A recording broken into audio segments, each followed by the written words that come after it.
बाअसर deputy superintendent police बिन कासिम की तरफ से पार्को पाइपलाइन से तेल, स्टील मिल से लोहा, मुख्तलिफ इलाकों सीमेंट फैक्ट्रीज के लिए जाने वाले कोयले चोर के 4 की पाइपलाइन चोरों से हफ्तावार लाखों रुपए रिश्वत लेने की मीडिया की जानिब से निशानदही पर आईजी सेठ गुलाम नबी मेमन ने कार्रवाई करने की मीडिया को यकीन दहानी कराई है। ग्रीन स्क्रीन ग्राफिक्स चाहिए होते हैं डिस्ट्रिक्ट मलिर में, वहाँ पे जो क्राइम है नए डिज़ाइन आपके लिए ऑयल चोरी, तेल चोरी, पार्कों की पाइपलाइनिंग है, वहाँ से पुलिस जो है डेली की बुनियाद पे 5 लाख स्टील मिल का लोहा, गुटखा वो चोरी हो रहा है। और यहाँ पे बासर डीएसपी जो है वो बासर डीएसपी बिन कासिम में लगा हुआ है और वहाँ पे एक दिन ट्रांसफर होती है, उसके दूसरे दिन वापस आ जाता है।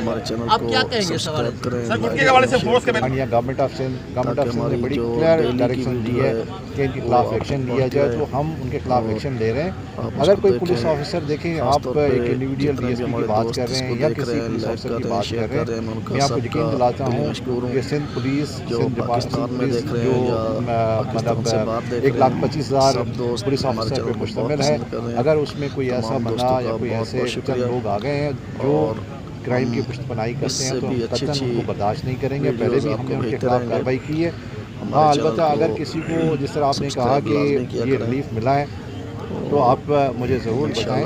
मैं आपको यकीन दिलाता हूँ कि वो इंटेंशनल रिलीफ नहीं होगा। अगर कहीं किसी जगह से उसको रिलीफ ऑन मेरिट मिला है तो मैं उसके बारे में बात नहीं कर सकता। इस तरह जनरल चीज़ आपने कही है, आप मुझे स्पेसिफिक बताएंगे तो मैं ज़रूर उस पर कार्रवाई करूँगा।